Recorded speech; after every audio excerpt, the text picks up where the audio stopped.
Dear students, in this module, I'll be summarizing the entire scope of this course for you. So to begin with, we looked at the definitions of bioinformatics. So briefly, bioinformatics is the science of managing, organizing, obtaining, analyzing, and processing biological data. The data can be from the experiments or from the instruments. Secondly, we looked at the need for bioinformatics in the modern day. The need for bioinformatics is underlined by the fact that every day we're getting better and better instrumentation. So more and more data is being produced by these next generation instruments, such as the next generation sequencers or mass spectrometers. Therefore, there is a need to do more bioinformatics in order to manage the data that is reported. Within bioinformatics, several areas exist, such as genomics, proteomics, systems biology, personalized medicine, and so on. So we touched on genomics, proteomics, and structural modeling in this course. Some of the interesting angles to bioinformatics included it being an interdisciplinary science.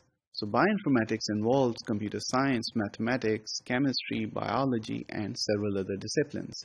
So bioinformatics lies at the crossroads of each of these disciplines. Of course, as I just mentioned, the requirement produced by the next generation instruments in the form of data manipulation and processing has created a huge demand for bioinformatics. In this course, we specifically focused on three different areas within bioinformatics. So the first one was to compare sequences. So this involved sequence alignment, pairwise sequence alignment, multiple sequence alignment, scoring matrices, and the algorithms such as dynamic programming. Next, we looked at the comparison of structures.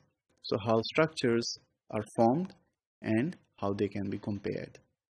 And lastly, we looked at structure prediction using homology modeling. For each one of these topics, we had three specific interests. The first one was the algorithms that are there for addressing the problem.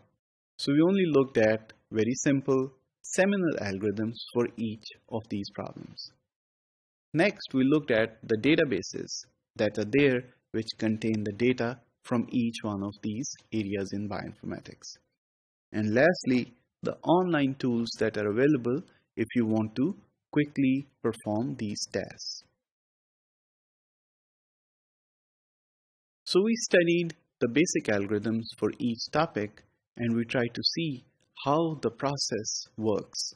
Of course, now with the modern day algorithms, there are newer versions, faster computing resources, and you can perform the same task in a much shorter time.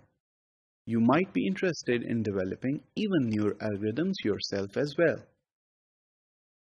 So with the evolution and growth of bioinformatics, newer algorithms are available, faster computers are available, and this is a rapidly growing field.